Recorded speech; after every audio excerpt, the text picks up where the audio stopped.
Good morning, everybody, or good afternoon, wherever you're listening to this. Welcome back to this episode of The Code. Really excited to talk with our special guest today, Robb Wolf. Robb is a two-time best-selling author. If you've not heard of him, you should definitely go check him out. Two-time best-selling author of The Paleo Solution and the book Wired to Eat. It's also a newer book that I just finished reading of his, Sacred Cow. Former research biochemist and one of the world's leading experts in Paleolithic nutrition. What we're going to talk about on this show specifically, we're going to dive into Element. Some of you that know us at Physio Room, where I spend a lot of my time, may have tried this product. I've been using it for about a year now and absolutely love the stuff. So without any further ado, Robb, thank you so much for being on the show. I'm really excited to talk to you today. A huge honor to be here. Thanks for having me. Absolutely. Well, we were just sort of chatting off air. You mentioned that you and your family recently moved up to Montana, but can you just give a brief background, Robb, to the folks listening to this show, about yourself, how you got into, you're huge in the nutrition world. We're going to talk a bit about electrolytes, but tell us a little bit about you. Sure. I just turned 50 in January, and so I noticed that my origin story just keeps stretching out more and more, and get the wandering old man thing. So I'll try to be concise with it. But I've always been interested in, kind of health and human performance. My family of origin, unfortunately, was not all that healthy. Both my parents smoked. My dad drank quite a bit. My mom, now looking back, had several autoimmune related issues. And I didn't figure that out until quite late in the game. But I always kind of suspected that if I ate and moved in a way that was different than my parents and the bulk of my family, I might have some better outcomes with health. And so I ended up doing an undergrad in biochemistry, was looking at either medical school or a research track. And it was around this time, this was the mid to late 90s, that I got really, really sick. I was eating a high carb, low fat, vegan type diet. And for me, it was a really bad fit. I think for some people it works fantastically, but for me, it was a terrible fit. I ended up with ulcerative colitis so bad that I was facing either a bowel resection or immunosuppressant drugs, or both. I'm about 165, 170 pounds. I'm 5'9". At the low ebb of my ulcerative colitis, I was down to 125, 130 pounds from malabsorption issues. So I was in pretty rough shape. And it was a long story how I came to this idea of ancestral health, ancestral nutrition. But that idea got on my radar. I tinkered with what we would now call kind of a low carb paleo type diet. And for me, it was nothing short of miraculous. It put my ulcerative colitis into remission and really helped to restore my health, and kind of got me on this path of looking at things through this evolutionary biology kind of lens. Everything from photoperiod and circadian biology, gut microbiota, the community around us. I started looking at all this stuff from that kind of hunter-gatherer perspective. And then, ironically, I ended up getting involved with this kind of weird workout around 2000, 2001 called CrossFit. Right. And my friend Dave Warner, who's a retired Navy SEAL, he and I started working out in his garage. And within about 4 months of us training, we had 15 or so people that we were training out there. And I reached out to Greg and Lauren Glassman, the founders of CrossFit. And I was like, hey, we really love the program. We're training people. We want to open a commercial gym. Can we call it CrossFit? And they were like, yes, go be achieved, do it. And so that was CrossFit North. That was the first CrossFit affiliate gym in the world. And then I had a chance to move from Seattle back down to Chico, California, where I did my undergrad. And the big difference between Chico and Seattle is in Chico, there's this fiery orb in the sky called the sun. And so I had a chance to move somewhere where there was actually some reasonable, photo period and everything. And I opened what was then the fourth CrossFit affiliate gym in the world. And then went on to write, I guess, kind of the first paleo diet book that started that genre. It made New York Times bestseller, and all kinds of good stuff came out of that. And I've done work with police, military, and fire. Subsequent to that, I was on the Naval Special Warfare Resiliency Program for about 6 years, where I went and spoke to the SEAL teams, the special boat teams, and the families of those folks at their pre and post deployment events, and have been very fortunate to do just a bunch of different stuff, ranging from working with, again, elite military personnel, elite athletes. But honestly, my sweet spot is working with people similar to myself, folks who have had really complex gut and autoimmune issues and a little bit of metabolic, disease, and figuring out how to fix that. And so, although I've had a great opportunity to work with kind of, elite folks from different areas, the average schlep like myself, who just, the person that is a perfect fit for me, they've kind of run the gauntlet of standard medical intervention, but they're still not where they want to be with health. And that is kind of the center of the bullseye for me, the folks that I seem to really bond with the best.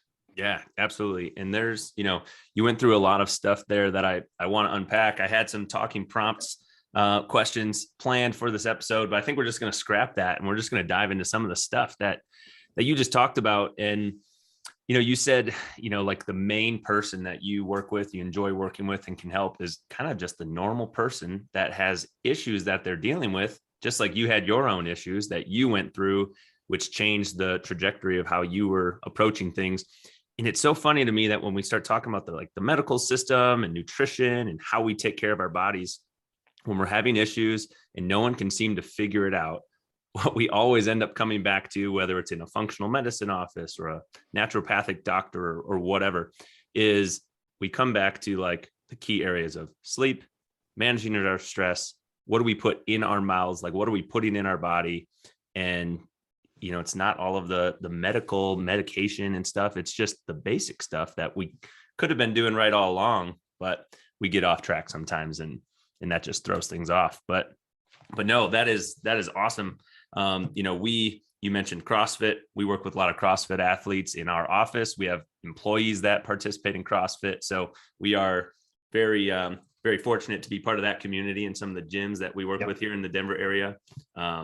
And I think the community of it, like you just said, you started and all of a sudden there's 15 people here, and, can we turn this into a real gym and a real business, because we have people wanting to work out together? Yeah, the CrossFit scene is fascinating to me, in that, my second book of Wired to Eat, I broke the 4 pillars of health down into sleep or circadian biology, food, movement, and then community. And the community, I'm more of a lumper than a splitter. I put gut microbiota and the people that we hang out with, that's all of our community together, everything from microbes to people. But in a well-run gym, the coach is going to talk to you about sleep and recovery.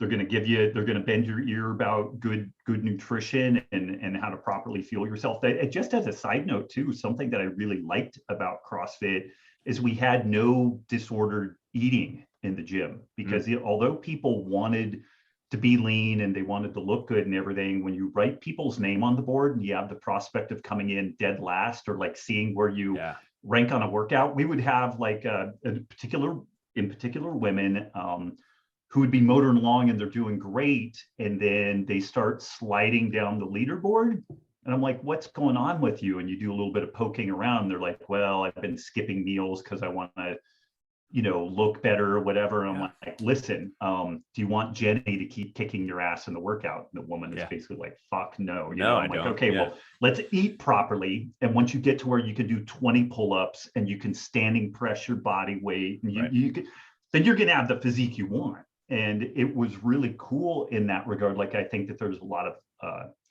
stuff that could be improved with CrossFit, like the onboarding and appropriate dose and all that stuff. But one of the really cool things is the fact that it is performance first, aesthetics second. I just didn't see the ubiquity of disordered eating, and you had a really easy leverage to handle that in the gym. Whereas when I did more just straight up body composition kind of physique work with people, it was super easy for people to spin out, both men and women, and get into this kind of disordered eating. So I really appreciated the power of that kind of performance oriented piece. And then, you've got that exercise, you've got that community. We opened our gym a couple of years before the financial crisis of 2007, 2008. We opened in 2004. And so what was interesting there is we had people who had lost almost everything. They were unemployed, maybe lost a house, lots of stuff. They didn't cancel their gym membership. And what they found was that being in the gym and hustling, like somebody somewhere knew someone that they could do something. And so they would find some work, or they would find another career path and stuff like that. And so we just found the social connections within the gym like invaluable. Like you just couldn't replicate that anywhere else. And so it was interesting in that this one-stop shop, and the fact that you spent 3 to 5 hours a week with these people, depending on how often they came in, like there was a huge opportunity to have a massive impact on their lives. And I'm glad that I didn't end up continuing with regular medical school, because I think I would have hated that. Like the type of medicine I wanted to practice is the gym. Like that's definitely what worked for me. Absolutely. Yeah. And I think you and I have something in common there. I mean, our clinic at Physio Room, very performance based. Like, obviously we're talking about getting people's symptoms to improve when they come in with knee pain, but it's not about the knee pain. It's about the things that they want to do. It's about the squats that they want to perform. It's about the hiking or the biking or the whatever. It's about the performance. And through that gym community, honestly, is how we ended up having this conversation. So, one of our offices here is inside of a gym, Lion's Den, Strength, Mobility, and Performance. And their owner, Tristan, and his wife, Haley, they two own the gym. Through the product Element is how we ended up getting connected with you. So, Tristan is big into, the ancestral diet. I don't like to use the word diet, but eating approach, lifestyle approach. And he's a big time runner. So he lifts, he runs marathons. So he's always talking about getting adequate electrolytes in. So he starts using this product called Element. I see him pouring little packets into his water. So of course I'm asking him, hey, what do you got there? So he starts telling me about it. And then they start carrying it in the gym, sharing it with their clientele, sharing it with their staff. And then we wanted to do the same thing, because after I had started using it for a few weeks, I was like, wow, I like this stuff better than a lot of the other things that I've tried. And I've tried a lot of things. But like you said, a good coach, or in a good gym, the owners or the coaches are going to be talking to their members about more than just the workout. It's going to be about your sleep, about how you're fueling, because how you're fueling is so important, and that's going to directly impact your performance. So sort of like going down that rabbit hole, how did you get involved with Element? Where did Element come from? Like, what's the background of it? And then let's start jamming a little bit about that. Yeah, that is kind of a long story, and I'll try to keep it brief. But because of my gut issues, I've eaten kind of a low carb, peri-ketogenic diet for like 23 years now. Like I'll deviate a little here and there, but I mean, I have celiac, so I can't play with gluten. Like the risk reward deal is just not there at all. And I find that I just generally do a little bit better on lower carb. But the physical activity I tend to do, I have a brown belt in Brazilian Jiu-Jitsu, and I the strength training that I like to do tends to be a little bit more on the higher intensity side. The bugger is that a low carb diet doesn't beautifully fuel a glycolytic higher intensity type sports. Like it's very much like at odds with each other. And I had tinkered for the last 20 some odd years with, do I do some pre-workout carbs? Do I do some post-workout carbs? But I just found it difficult to make things work. Like if I ate enough to improve my performance, then I started getting some gut issues, and it was just kind of a weird thing. And I kept fiddling with that though. And then I found these two guys, Tyler Cartwright and Luis Villasenor, who were the founders of a program called Keto Gains. And it's this online ketogenic diet bootcamp where they help people affect these body composition changes. And it's kind of jaw-dropping. Like it's amazing the success stories you saw from folks when I started looking at it, specifically on body composition. But then I started noticing that they had, in particular, women who were competing at really high levels in like CrossFit and Brazilian Jiu-Jitsu, and they were eating ostensibly this kind of lower carb diet. I'm like, what the heck's going on with these guys? So I kind of stalked Tyler and Luis and started hanging out with them. And then, shook them down to look at what I was doing and gave them my kind of meal plan and everything. And they're like, oh, your protein, carbs, fat look fine. That all looks good. But we suspect that you're deficient in electrolytes, specifically sodium. Mm-hmm. And me being a biochemist, I was like, oh, no, I'm good. Like my electrolytes are on point. I salt my food. I'm totally good. And I'm sure that at this stage of the game, they had heard this 10,000 times, if not 100,000 times. And they probably eye rolled so hard that their head practically fell off of their shoulders, but they're kind people, and they didn't kick me out of their lives. And it took me another year of just flailing and floundering.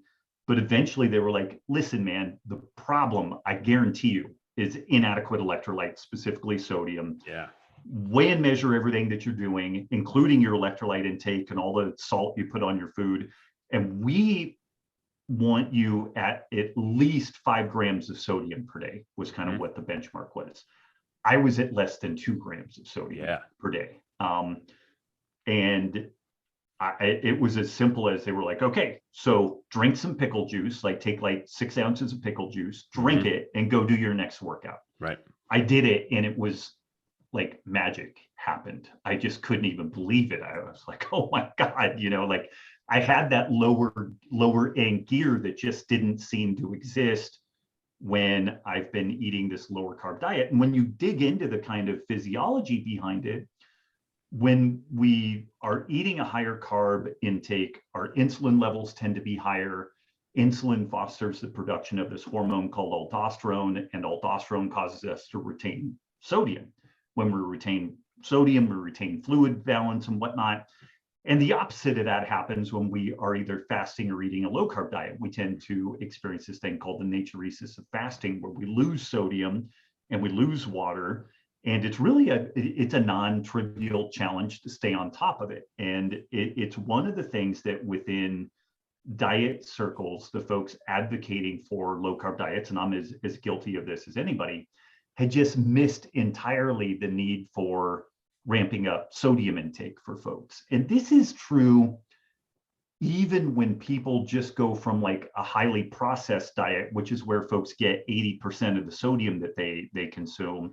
Only 5% of the sodium that people consume comes from like the salt shaker at the dinner table. Like that is almost a laughable contribution to this whole story. And so if somebody just shifts their diet from like a highly processed diet to a minimally processed diet, they're going to dramatically reduce their glycemic intake, which will cause them to retain sodium less, and they're going to consume less sodium unless they really actively, take some work to fix that. So that was all kind of the genesis of this thing, of me realizing that sodium and electrolytes are this big deal. Tyler and Louise had known this for like 10 years, but I was late to the game on this. But I was like, man, when I look at the folks that we collectively are working with, and my folks in particular, all of these issues, like exercise performance, sleep issues, kind of like thyroid, HPTA axis dysregulation. I'm like, this is all inadequate sodium intake, and they're like, yeah, that's probably the case in the vast majority of these people. So we knew that we needed to get information out to people to help them. And so we put together this thing called KetoAid, which was basically how to mix your own electrolyte drink at home. And it was this much table salt, this much potassium chloride from no salt, some magnesium citrate, lemon juice, stevia, shake it up, and go. And we were so unsophisticated, like we didn't even use it as like an email, funnel or anything. We just put it up. It was like, here you go. This thing. Yeah, here you go. And within about 6 months, we had 500,000 downloads of this thing. Wow. Yeah, that's quick. Crazy. Yeah. And then we started getting, which was cool, it was very validating. And we started getting lots of feedback like, oh my God, like all these problems that I've had from the way I've been eating are improved. I feel way better. I have that low gear. My sleep is improved, all this stuff. But there was one complaint that we had, which was people, when they were traveling, they're going through TSA and their 3 bags of white powder were like that's right. a problem, And so these folks that were benefiting from this free downloadable guide were like, hey, why don't you guys make a convenient product that we could could use, take with us and everything.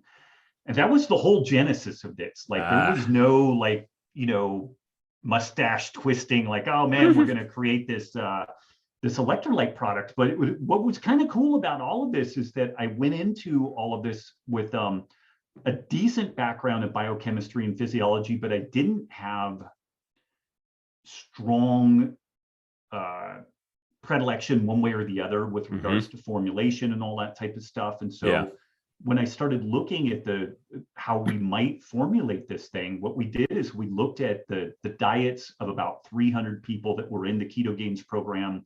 They were tracking all their macros through chronometer, so very detailed information.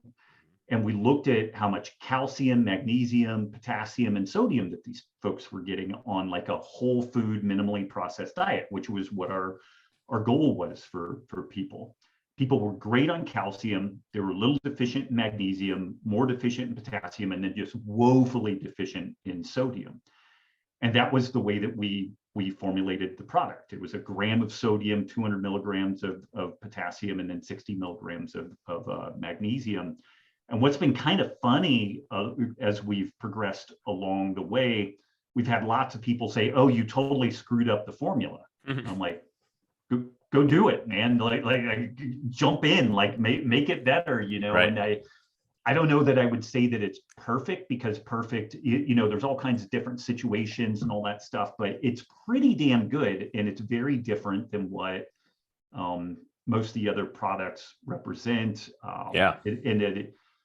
Folks get kind of wrapped around the axle of like the potassium intake, which is absolutely critically important, but we are also like unrelenting in telling people you need to eat a minimally processed diet so that you get the potassium from your food. And that, so this thing literally is supplemental to the whole story, not the thing that you should go to try to fill all the gaps of a shitty diet. And I think we are one of, if not the fastest growing health and wellness company in the last couple of years. Like we're incredibly fortunate. I would have never, ever, ever in my life predicted that, when you think about the ubiquity of like electrolyte products and energy drinks and everything. Like when God honest truth is that when we formulated Element, we came out with a citrus and some spicy flavors, and those were designed so that if it failed as an electrolyte product, we were going to pivot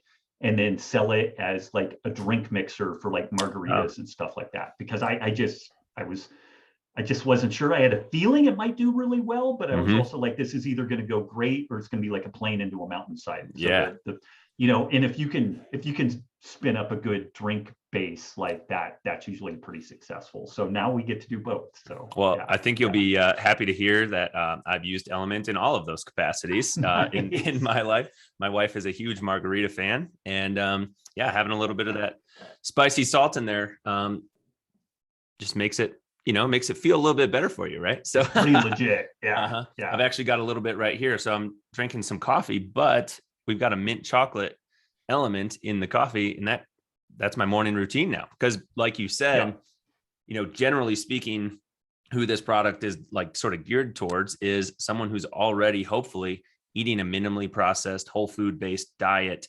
And like you mentioned, 80% of the sodium that we get, the typical, American diet gets, is from that highly processed food. It's not coming from, you're pouring teaspoons of salt onto your plate every night at dinner. And a lot of those people are deficient in these electrolytes. That's who this is geared towards. And I would say for myself, going through like my own challenges, that's exactly what happened to me. Why I started taking an electrolyte supplement in the first place is twice in my life, I've had to, once was just like, in my pediatrician's office when I was in high school. And then the second time was more, in my late 20s, mid to late 20s, when I was in the hospital because of hydration and electrolyte issues.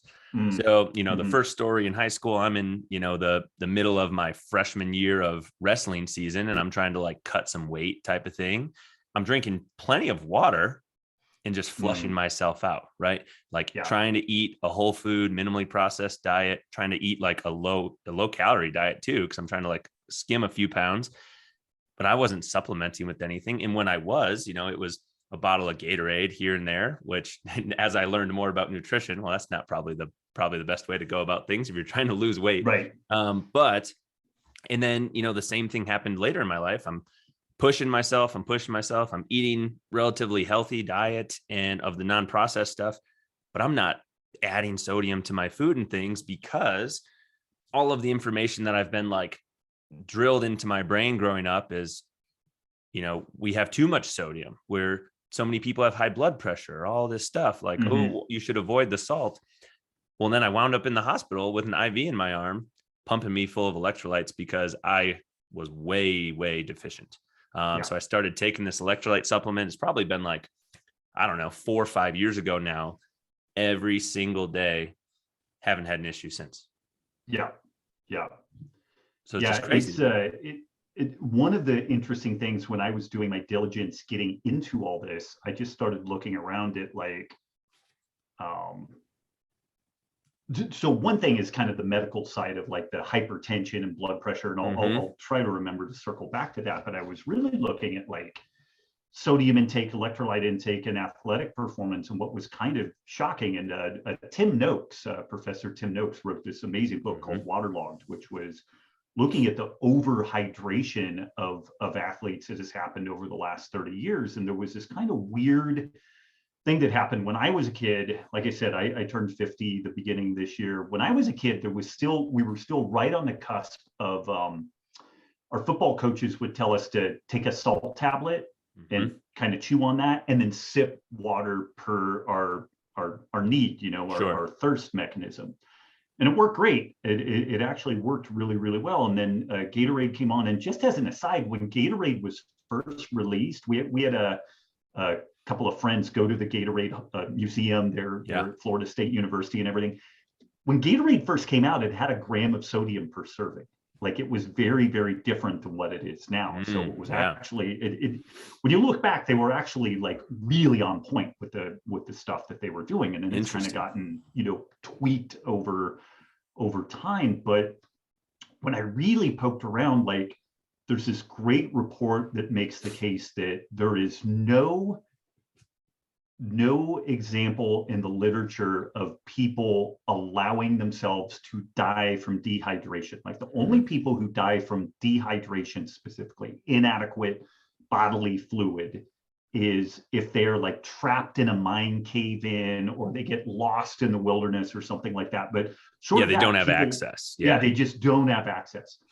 But there are thousands of people that have died from hyponatremia, from over consuming water, diluting their sodium. And like every single year, like every Spartan race, marathon, like the people end up over consuming water without adequate electrolytes, and they get hospitalized and occasionally they die. It's improving a little bit because the idea of hydration is definitely making its way to people much more consistently. But it was a fascinating eye-opener that the real danger there is not under consuming water, it's over consuming it, particularly in the context of inadequate electrolytes. Like it is a quick way to kill someone. And like fraternity hazing and stuff like that, where they have people drink huge amounts of water, lots of people have died from that type of stuff. So like that was an interesting side of this, that you could easily make the case that it's more dangerous to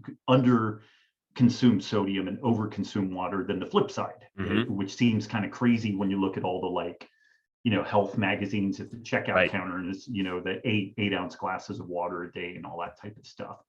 The interesting thing on the diet or the diet blood pressure side of things, and I had been savvy to this for a long time, but there's definitely a relationship between blood pressure and sodium. So blood pressure is driven in large part by how much sodium we retain.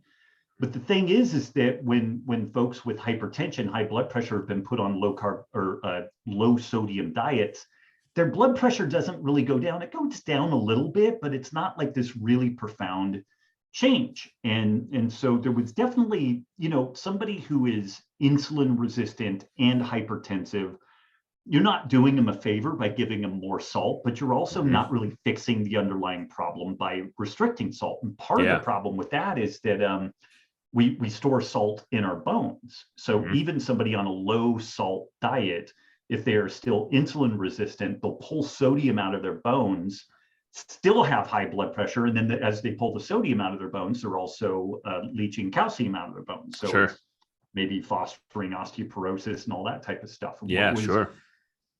just crazy across the board was that if somebody's hypertensive, they need to reduce their glycemic load. Like they need to reduce the total amount of calories and really look at like the amount and type of carbohydrate that they're eating. And if we can modify that, and it doesn't have to be a ketogenic diet, but just basically a less processed, lower glycemic load diet is going to work miracles for blood pressure for the vast majority of people. And then Yeah. the ironic thing there is once you are not like bloating up like a tick from water retention from insulin resistance, now you actually need to supplement with sodium, Sure. particularly if you're active, because you're just not holding on to it the same way. Yeah. Yeah. And I love that because, the general theme, it sounds like that you're talking about is, if we start talking about hypertension and sodium is, restricting the sodium isn't really addressing the root cause of Right. why they have that condition in the first place. And addressing the root cause is, we keep coming back to this, like element is not there, or any electrolyte supplement for that matter. You can't supplement your way out of a shitty diet, right? Or out of a Right. shitty way that you're going about living your life. That's not what it's for. It's there to supplement and be an add-on to an already proper way to like fuel yourself with whole food, and eating a proper diet. So, and that's basically what you're saying is like, Right. that's not the root cause of the issue. Let's address the root cause. It's not the overconsumption of sodium. And then we may find out that the person actually needs to supplement more if they Right. actually address the issue. So yeah, and reason I wanted you to touch on that, and I appreciate you for doing that, is when we introduce this to clients in the office, that's a lot of times the first question that we get, because as I describe it to people, I make sure to let them know like, hey, this is going to be more salty than probably a lot of the other things that you've tried, but that's not a bad thing, because you already told me, they told me what type of diet they're eating and whatnot. I'm like, you probably need this. You're sweating a lot. You're Right. pushing yourself. You probably need more than what you're actually getting, unless you tell me you are loading up, all of your food with salt. And usually the answer is no. But that's people's first concern is like, whoa, isn't that too much? Isn't that too Right. much salt for me to have? And we sort of start to try and unravel that conversation. So I think that'll be good for people to hear. Okay, so let's just take like a slight step back, because I don't want to assume that everybody listening to this recording is going to know exactly like what is the purpose in our body from like an exercise standpoint or just a function standpoint. Like, why do we need electrolytes in the first place? Like, what do they do in our body? Like, I, for the most part, know the answer, but I don't know that everybody really knows like what's so important about electrolytes in the first place. Yeah, that's a really good point. It's funny. This was kind of another like reawakening for me because I've done innumerable like uh, you know classes where you learn the Krebs cycle or the TCA cycle, and carbohydrate goes through this metabolic pathway and how energy is produced. And it's easy though to lose appreciation. Like every single nerve impulse, muscle contraction, every aspect of life that we experience is driven by sodium potassium pumps. Like this is the way that energy is produced in virtually all of living organisms. Whether single celled or multicellular is creating these ion gradients. And like within our bodies, we tend to have more sodium outside of cells and more potassium inside of cells. And when it's almost like thinking about water behind a dam. And when that water goes through the dam, you can harness that energy. And part of the way that we make our energy is creating these gradients of sodium and potassium. And then when they normalize, it can produce action potentials, which is the contraction of muscles or the firing of nerves. So I mean, like literally every single thing that we do biologically is largely driven by these electrolyte-based sodium potassium pumps, right? At kind of a root level. And this is also where people usually only start thinking about electrolytes once we get into like a cramping scenario or some of these other gnarlier health considerations. But it's fairly obvious at this point that the first signs of electrolyte imbalance are diminished fine motor skill, kind of brain fog and neurological fatigue. So there's minutes or hours of diminished, kind of suboptimal performance leading up into that overt thing where like you get your toe cramp or your calf cramp or something. By the time you're cramping from electrolyte insufficiency, you're really far down the path to being kind of hosed. Like there was a lot, if you're concerned about performance, like you're playing tennis, there was a lot of tennis playing that you did. It was super suboptimal because the sodium potassium levels in your body were not appropriate to make everything work the way that it should. So that's why, it literally the most fundamental level of life, that is where, electrolytes play their key role. This maybe gets a little far out into the weeds, but I think people with a little bit of a medical or science background would appreciate it. But the only things that the most tightly regulated processes in our bodies are pH and electrolyte. Blood sugar is very important, but you can have almost orders of magnitude changes in the amount of blood sugar before, the body will really freak out.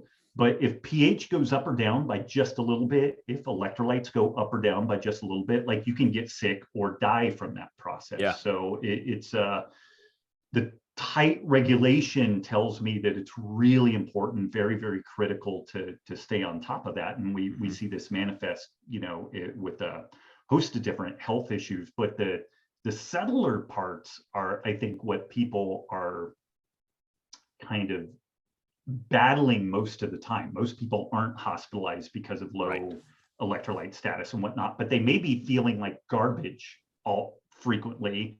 Their sleep may be disturbed, difficulty falling asleep, artificially elevated heart rate, like all these different things from inadequate electrolyte intake. And I see this more and more and more, kind of the higher the activity level that the person kind of participates in. Yeah. And, out here in Colorado, I'm sure the same for you where you live, a lot of endurance athletes, a lot of people that are really pushing their body. And maybe they're suffering from, things like cramping. Maybe they're not. Maybe they're just in that suboptimal performance realm, which I think so many people find themselves in, where they don't really necessarily think too much of it, because I think the way that our whole society is like, we don't really address a problem until it is like literally smacking us in the face. We're having this like V8 moment and you're forced to take action. But if we can move the needle a little bit more towards the like, hey, rather than like reacting to a problem, let's try to prevent that problem from happening in the first place. But a lot of times people don't know that until like you said, when you were stalking Tyler and Luis, you were like, no, I'm doing fine with this, until they sort of like prove to you like, no, this is the issue. And until you actually tried it, a year later, then you started to see the gains in performance. And you had mentioned, pre-workout supplements and things like that's kind of how I use this product is, I've never been one to like really enjoy pre-workouts. Like naturally I'm pretty high energy and whatnot, I'll have some caffeine and whatnot, but I don't feel like I need caffeine. I'm pretty jazzed up to work out as it is. But, if I'm not hydrated, if I'm under fueled from an electrolyte standpoint, I'm going to feel that like diminishing returns of the performance. And a lot of times the pre-workout is, just putting some salt in some water or just taking a packet of Element or whatever. It doesn't have to be anything crazy. So literally, like you mentioned, basically every function of our body is fueled by electrolytes. The one we think of the most is probably the muscle function, the movement, the muscle contractions.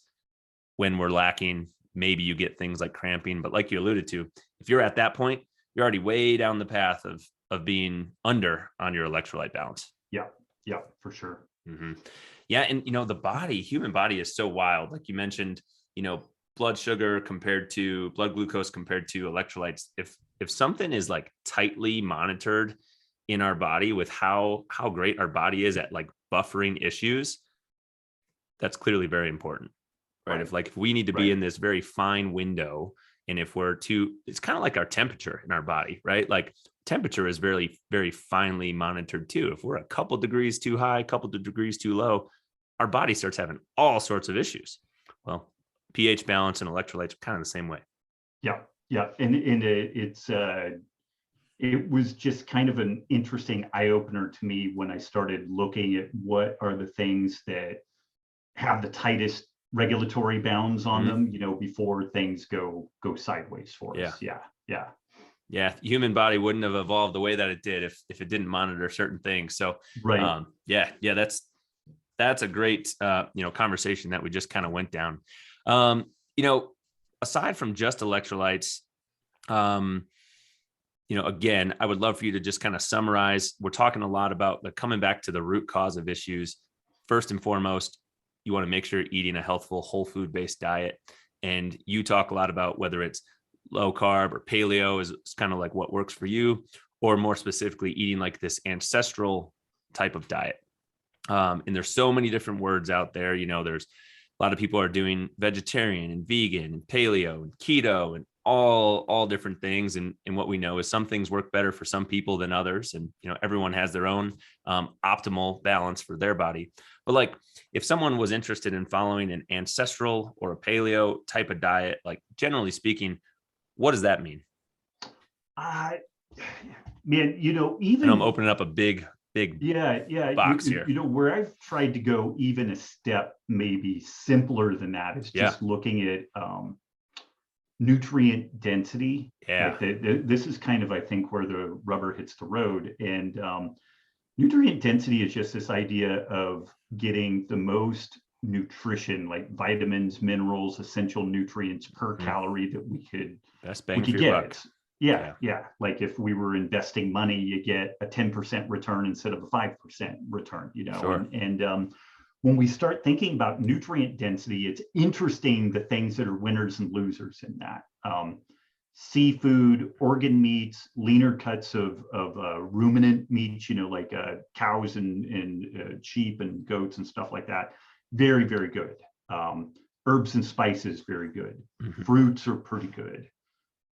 Vegetables are okay. They're okay, but it kind of varies. Like kale actually isn't like the rock star that you would think it is. Things like endive and things like that are much better. Root vegetables are okay.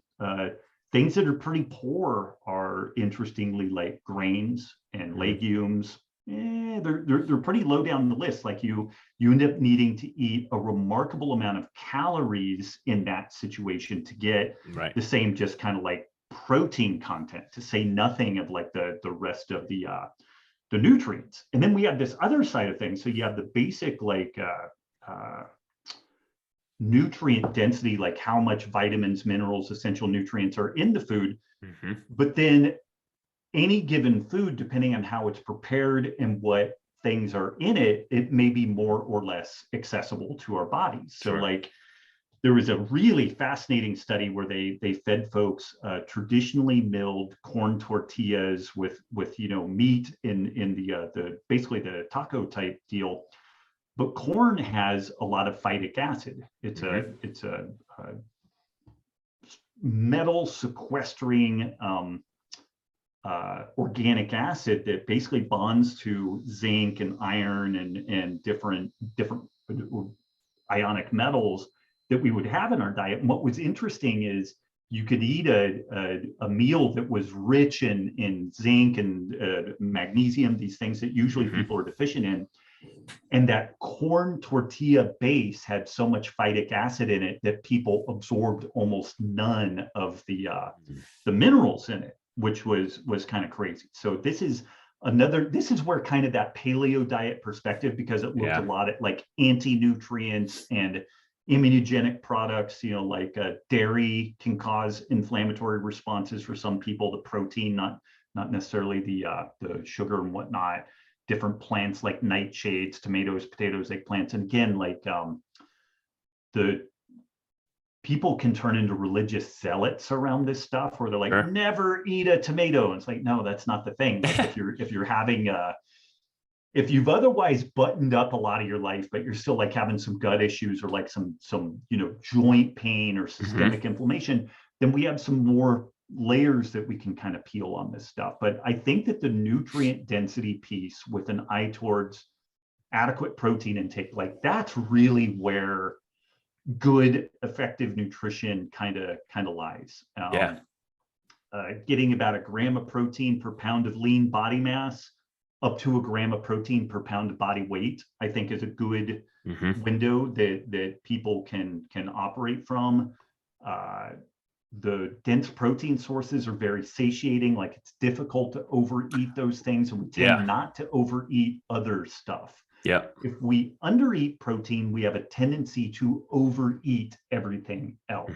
And it's this concept called the protein leverage hypothesis, which I think is pretty useful for helping people to kind of dial this stuff in. And as part of our Healthy Rebellion community, we do these resets 3 times a year where we work on sleep and food and exercise. And usually body composition is one of the main things that folks want to work on. Yeah. And I tell you, we never, ever, ever work with people who have body composition goals who are eating adequate protein. They're always under eating protein. Like they're never on point with protein. Like, oh, I'm still just overeating. Like they're always under eating protein. And then it usually leads into other, kind of problematic dietary choices. Yeah, totally. And, it's so interesting, like sort of hearing you say that. I was having a conversation with another gym owner here in town, and they were giving kind of a talk to their gym community about nutrition.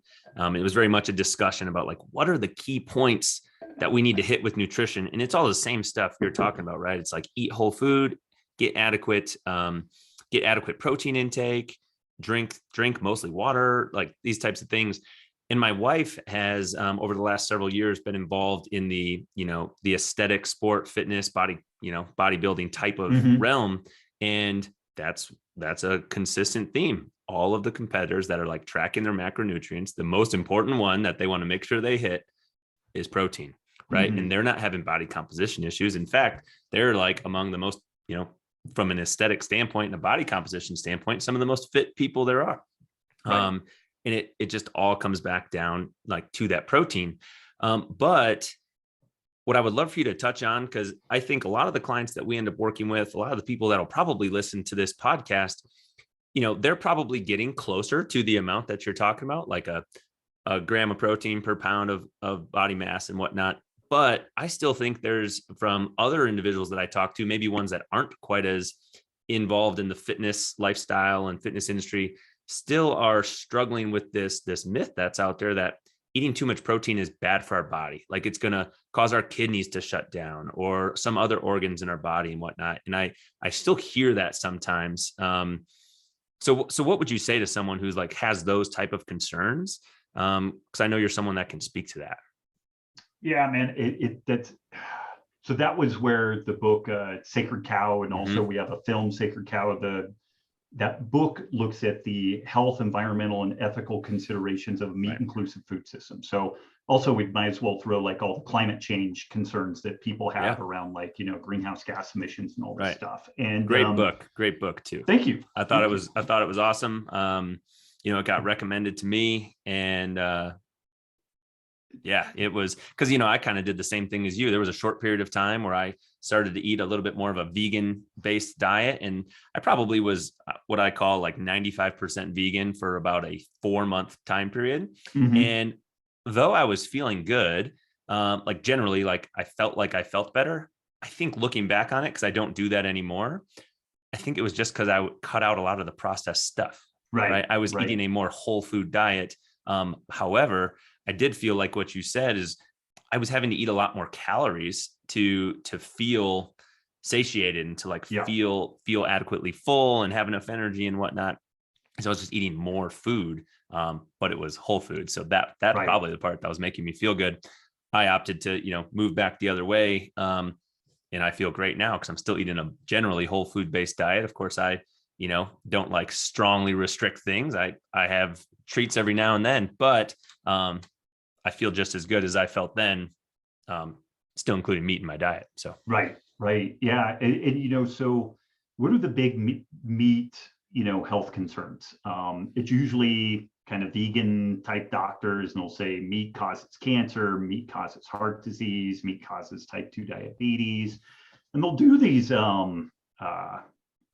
meat accelerates aging, like mTOR, insulin-like growth factors, all these things. Like it's interesting within ketogenic diet circles, there's a group of people that are as afraid of protein as like raw vegans are afraid of protein. It's kind of crazy, but the literature on this stuff, or the support for this, comes from epidemiological literature that is based around food frequency questionnaires. It's basically they ask people to recall what they've eaten, and then they correlate this with, potential disease process. And these studies have been really soundly criticized in that people lie in the food frequency questionnaires. Like they kind of report what they think that the interviewers want to hear. Yeah, right. If you've ever watched some of these true crime programs where there's videotape of an event that happened, and then there's a group of people that saw the event, but then you see what their recollections of the event are, it's as if the people were not even there. Like it's random. It doesn't match. So like it's terrible. These studies have been criticized to the point that some very smart, influential people have made the case that like they shouldn't be funded anymore. Like they're not really answering any questions. It creates a lot of confusion. And there's some interesting counterpoints to this. Like the country with the longest lifespan on the planet also happens to be the one with the largest meat consumption, which is Hong Kong. And it's like, it's a stepwise pattern. And there's some other interesting data that has emerged over time, which goes totally counter to like the China study claims. As meat consumption has increased globally within developing countries, lifespan has increased. Like people are better fed and have higher nutritional status, and they've subsequently lived longer. The protein causes kidney damage. There's absolutely nothing that supports that. If you already have kidney damage, then a higher protein intake can degrade kidney function, at possibly a higher rate. But the interesting thing with that is that so much of the main causes of kidney damage, like polycystic kidney disease and whatnot, is driven from insulin resistance and high blood glucose levels. So this is a situation where because the elevated glucose content of the blood, they create these things called AGEs, advanced glycation end products, where it literally like caramelizes the proteins of our body, and it'll damage the kidneys. It makes us go blind faster. It damages the brain. Like this is why type 2 diabetics are aging about a third faster than a normal euglycemic individual. Like they're just oxidative stress, all this stuff. It's really terrible. But what's interesting about that is the recommendation for these kidney patients is low protein, higher carb diet, which isn't really addressing the problem. And if you do a little bit of poking around and you look at like a modest protein ketogenic diet, those ketone bodies actually seem to recover and foster regrowth of the kidney material that has been damaged over the course of time. Doesn't fix everybody, doesn't help all situations, but it's as contrary to the kind of dominant narrative as you could get. And I'm trying to think of some of the other stuff. Yeah, I mean, it's there's a lot of really compelling messaging around this idea that animal products are giving you cancer and accelerating aging. And there was the Game Changers vegan documentary where like dudes can't get boners and all this stuff. And the interesting thing is it's very easy on that kind of pro-vegan side of things to just do this list, like meat causes cancer, meat gives you heart disease, meat makes you infertile. And you just do this long list. It accelerates climate change, it's unethical. And then to address any of that is a mini PhD thesis at every single step. Right. Because credibly, I can't just say, no, that's wrong, and then leave it at that. Like, I've actually got to explain it. The Sure. interesting thing is these guys don't really explain it. They just throw it out there. They'll flash like the image of a research paper, and then that's it. And, mainstream media, social media, academia, by and large, it accepts what they're selling. But then people like me will get in and do like a line by line takedown of what the claims are. And it's like, okay, this is the material they've cited.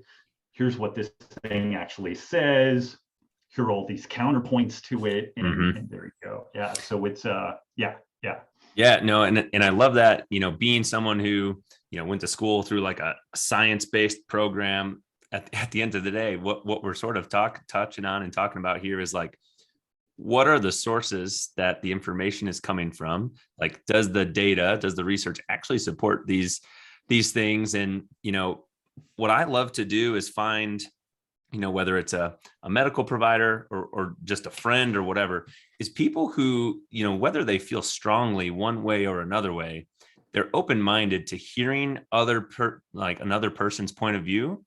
Whether or not that changes their opinion, that's fine. But what really frustrates me is when someone is just so close-minded about like what it is that they believe in, where they won't even hear any other options, even when the other information is presented with like very thorough research backing or whatever. It's like, I just love when people are open-minded to different ideas. Like, I think that's kind of how you are. Obviously, you've gone through you've challenged what you thought you knew by learning more and finding out more information and talking with other really, really smart people. Kind of how you got down the element route. And, what we thought we knew 50 years ago is not necessarily what we know today. And, 50 years from now, we're going to probably know something different. Hopefully we've improved on it. Yeah, exactly. Yeah. Just being like a voracious learner is awesome because, if you can just challenge what you think, or just live by this mindset of like, I don't know a lot. There's a lot more that I don't know than what I do know, whether that's around nutrition or whether it's climate change or electrolytes or whatever we're talking about. Yeah. And not to politicize this thing, but I will throw this out there because I think it's really important. We've reached a point within media, social media, kind of the zeitgeist that we exist in, where it's difficult, bordering on impossible, to raise questions around what the dominant narrative is. So the book Sacred Cow calls into question this idea that animal husbandry is this massive contributor to climate change. And right out of the gate, we cite information that, like there have been claims from these kind of World Economic Forum, WHO-backed organizations that say that 70% of greenhouse gas emissions come from animal husbandry. It's patently false. It's more like 2 to 3%, right, as a beginning. But what happens is this stuff is said, it goes out, it's kind of like peeing in a pool, you never get it back out. Yep. There's no there's no like strong work to undo what's been done. Like these people can be very sloppy, seemingly intentionally on the front end. And then now you can still, it's pretty easy to cruise around Twitter and find credible looking people citing numbers like, 70% of greenhouse gas emissions come from animal husbandry, which is totally false. And then there's this next layer to it that, like, particularly with grazing animals, the methane and the carbon dioxide they are releasing was part of a plant that plant pulled the carbon dioxide out of the atmosphere to grow. It's part of a carbon cycle. So we are still at a spot where we generally are able to have this conversation around this stuff, but we've been in these weird situations where me simply saying, hey, we need to have a nuanced discussion around climate change. I've had people say, well, you must be a climate change denier then. And I'm like, no, I understand solar radiation, polar gases absorb radiation that can heat the planet. Venus is a great example of this. It's 800 degrees on the surface. I get it. What I'm saying is there's a bunch of nuance to it that we need to discuss because it is an important topic and we should get it right. It's kind of like if one is performing neurosurgery, you don't want to wear oven mitts doing that. You want the finest motor skills you can possibly get. And One of the things that I would just beg your listeners to think about and to really advocate for is we need to create the space for people to push back against the dominant narrative. And sometimes they're going to be wrong. Oftentimes they're going to be wrong, but once we have decided that we have it all figured out, we have literally died as a culture. Like that is the end of the development of exploring truth. That was kind of my thing when I said, hopefully 50 years from now, we know more than what we did. That hasn't always been the case throughout history. We've had dark ages and we've had points where we go backwards because ideology is such that you can't question authority. And we're at this weird spot where that is kind of becoming the norm, where people are remarkably comfortable with like, well, I just don't agree with this person and I think that this is right and they should be silenced. And there should be someone monitoring Twitter, Twitter, Facebook, whatever. And it is absolutely horrifying to me how short-sighted this is and how incredibly dangerous this is. But it seems to be the folks are remarkably comfortable with censoring their peers, and they always think this is one thing that I'll mention from within the CrossFit circles. CrossFit had some really weird dysfunction with shooting people down who were critical of the methodology, and and maybe correctly, maybe incorrectly. But what ended up happening is that the best thinkers within CrossFit left, and then you had literally a brain vacuum there. And then it's like the Robb games and most of the really good thinking around CrossFit type training doesn't come from CrossFit HQ itself anymore. It comes from everybody peripheral to it who kind of got chased out. And that would be a really terrible thing to do for us to hammer our biomedical academics and whatnot in such a way that they just cease researching things like climate change and whatnot, because it's too dangerous for their career. So.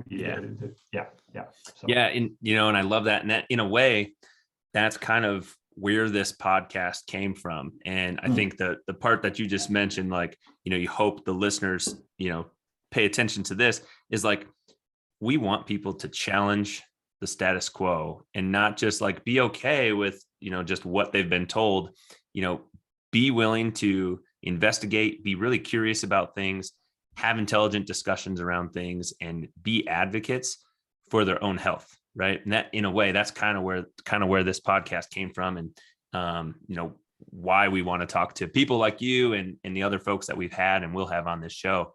But Robb, this has been fun. I know, I don't want to take up too much of your time. I know you've got other things to do, but I think we touched on a lot of cool things, from, exercise to nutrition to electrolytes to, even starting to talk about climate change and whatnot. Yeah. If people want to find out more about you, I want to make sure I sort of plug your show here. You guys have got a program called Healthy Rebellion Radio. Is that right? Yep. What do you guys talk about on that show? If you could give the listeners kind of a summary, if they wanted to come check you guys out on there. Yeah. I mean, it's a Q&A program mainly, where listeners will write in questions and we try to answer those to the best of our ability, a host of different health topics, but I mean sleep, food, training, community, gut microbiome stuff.